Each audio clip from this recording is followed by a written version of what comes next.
বন্ধুরা, আমি চৈতালি ন্যাচারাল ভ্লগের পক্ষ থেকে সকল বন্ধুকে জানাই আমার আন্তরিক শুভেচ্ছা।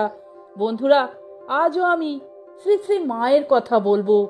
আজকের আলোচ্য বিষয় হলো বাড়িতে নিত্য পূজা কিভাবে করবেন, কিভাবে করলে আপনার গৃহে সুখ শান্তি সমৃদ্ধি আসবে। কি বলেছেন শ্রী শ্রী মা এ প্রসঙ্গে?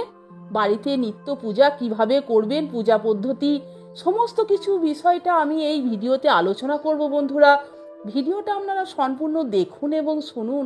আশা করি শ্রী শ্রী মা কি বলেছেন সমস্ত বিষয়টা আপনারা জানতে পারবেন।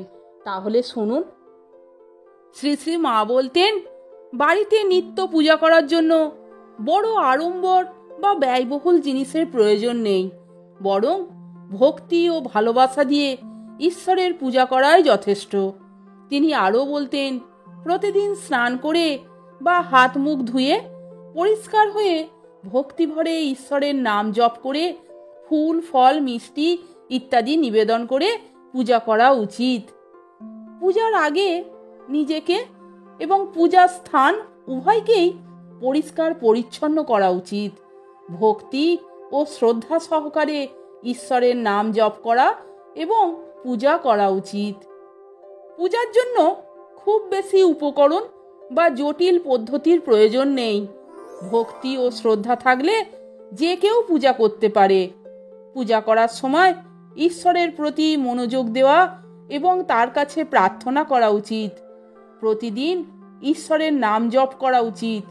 এতে মন শান্ত ও স্থির থাকে। শ্রী শ্রী মা আরও বলতেন, যেমন ভাবে পারো তেমন ভাবে পূজা করো, ভক্তিটাই আসল। তাই ভক্তি ভরে প্রতিদিন ঈশ্বরের পূজা করলে তিনি অবশ্যই প্রসন্ন হবেন। শ্রী শ্রী মা বিধিসঙ্গতভাবেই ঠাকুরের পূজা করতেন, তবে ক্ষেত্র বিশেষে এর যথেষ্ট ব্যতিক্রমও হয়েছে। একবার মা কলকাতা থেকে দেশে ফিরছেন। বিষ্ণুপুর থেকে 8 মাইল দূরে এক চটিতে উঠে রান্নার বন্দোবস্ত হচ্ছে। রান্না শেষ। ফ্যান গালবার জন্য রাঁধুনি ভাতের হাঁড়িটি উনুন থেকে নামাবেন। এমন সময় হাঁড়িটি ভেঙে ভাত এবং ফ্যান চারিদিকে ছড়িয়ে গেল। আবার ভাত করতে গেলে দেরি হয়ে যাবে। রাঁধুনি তখন কিংকর্তব্য বিমূঢ়। মা বিন্দুমাত্র বিচলিত হলেন না। একটা খড়ের নুড়ো দিয়ে ফ্যান সরিয়ে তিনি ধীরে ধীরে ভাতগুলো তুলে একটি পাত্রে রাখলেন।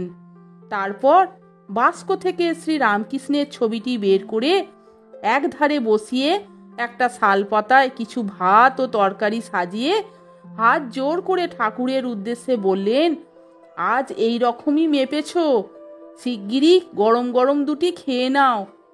মায়ের এই আচরণে সেদিন সকলেই বিস্মিত হলেন। মা বললেন, যখন যেমন তখন তেমন তো করতে হবে। নাও, তোমরা সব এখন বসে খাও দেখি। সকলের খাওয়ার পর গরুর গাড়ি ছাড়লেও কোয়ালপাড়া পৌঁছাতে রাত্রি প্রায় 11টা বাজল। আর একদিনের একটি ঘটনার কথা বলছি। সেটি হচ্ছে, জয়রামবাটিতে জগদ্ধাত্রী পূজার দিন মা সকাল সকাল ঠাকুরের নিত্য পূজা সারছেন। সময় কম দেখে মা প্রতিদিনের পূজাচারে গেলেন না। ভোগ নিবেদনের সময় মা ঠাকুরকে বললেন, দেখো আজ মার পূজা, শিগগিরই করে খেয়ে নাও, আমায় সেখানে যেতে হবে।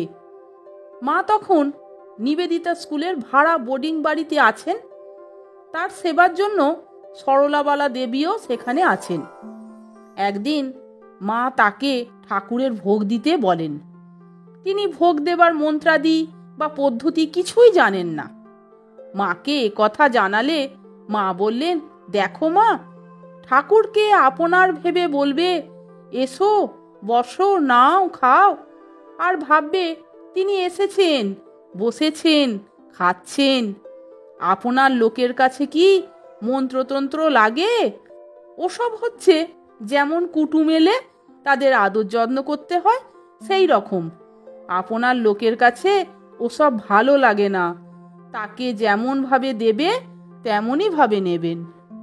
এক জনৈক স্ত্রীভক্ত শিব পূজা করার আগ্রহী হলে সে মায়ের অনুমতি চায়।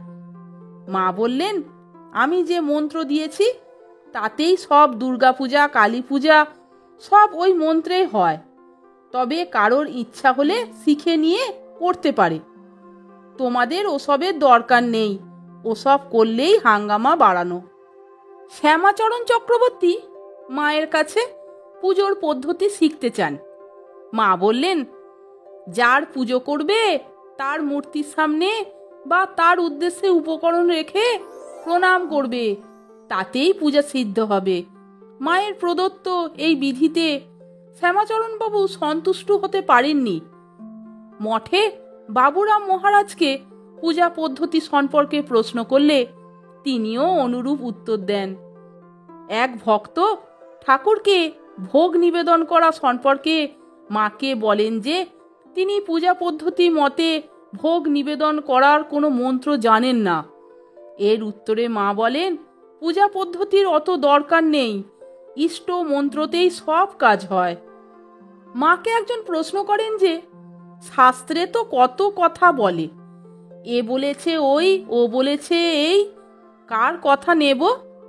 মা বললেন, তা তো বটে, পাঁজিতে 20 আড়া জল লিখেছে, নেংড়ালে 1 ফোঁটাও বেরোয় না। আর শাস্ত্রে অনেক বাজে কথাও ভরেছে, শাস্ত্রবিধি অত আর পারা যায় না। তিনি অর্থাৎ শ্রী শ্রী রামকৃষ্ণ বলতেন, বৈধি ভক্তি, ভক্তি না, অর্থাৎ যে ভক্তি নিয়মবদ্ধ বাঁধাবাঁধি সেই ভক্তি ভক্তি না। মা তখন অসুস্থ রাধুকে নিয়ে খুব ব্যস্ত, এজন্য নন্দরানী দত্তকে তিনি ঠাকুর পুজো করতে বললেন। নন্দরানী বললেন যে তিনি পুজোর মন্ত্র জানেন না, সুতরাং কি করে তিনি পূজা করবেন? মা বললেন, ঠাকুরের গা মুছিয়ে চরণে ফুল, তুলসী, চন্দন দেবে, তারপর যা খাবার করেছ ঠাকুর খাও বলে ধরে দেবে, তারপর ইষ্ট মন্ত্র জপ করবে। সুরমা রায়কে মা লিখেছিলেন, ভক্ত তাহার ঠাকুরকে ভালোবাসিয়া যেভাবে ইচ্ছা খাওয়াইতে পারে, ঠাকুর ভক্তের হাতে খাইবেন না তো কাহার হাতে খাইবেন? রাজেন্দ্রলাল দে মাকে জিজ্ঞাসা করলেন, মা, আমি কায়স্থ, ঠাকুরকে অন্নভোগ দিতে পারি কিনা? মা বললেন, বাবা, তুমি তার সন্তান, অন্নভোগ দেবে, তাতে দোষ কি? স্বচ্ছন্দে দিতে পারো। একবার ভগিনী নিবেদিতা ভোগ রেঁধে ঠাকুরকে নিবেদন করে মাকে প্রসাদ দেন। মা পরম তৃপ্তির সঙ্গে সেই প্রসাদ গ্রহণ করেন। এর ফলে গোঁড়া মহিলাদের মধ্যে তীব্র গুঞ্জন শুরু হয় এবং তারা মায়ের নিন্দে করতে থাকেন। এতে মা প্রচণ্ড বিরক্ত হন। তিনি বলেন, নিবেদিতা আমার মেয়ে, ঠাকুরকে ভোগ নিবেদন করার অধিকার তার আছে। তার দেওয়া প্রসাদ পরমানন্দে কোনো দ্বিধা না রেখে আমি নেব। যদি কারো তাতে আপত্তি থাকে সে নিজেকে নিয়েই থাক। তাহলে বন্ধুরা, ভিডিওটা আপনারা সম্পূর্ণ দেখলেন তো এবং শুনলেন তো শ্রী শ্রী মায়ের কথা। বাড়িতে নিত্য পূজা পদ্ধতি আপনারা কিভাবে করবেন, কিভাবে পূজা পদ্ধতি করলে ঠাকুর প্রসন্ন হবেন, ঠাকুর সন্তুষ্ট হবেন। বন্ধুরা, ভিডিওটা যদি আপনাদের ভালো লাগে তাহলে একটা লাইক, কমেন্টস এবং আমার চ্যানেলটিকে সাবস্ক্রাইব করে আমার পাশে থাকবার অনুরোধ করলাম। এই রকম আরও অনেক ভিডিও পেতে বন্ধুরা প্লিজ আমার চ্যানেলের ভিডিওগুলো আপনারা একটু দেখুন।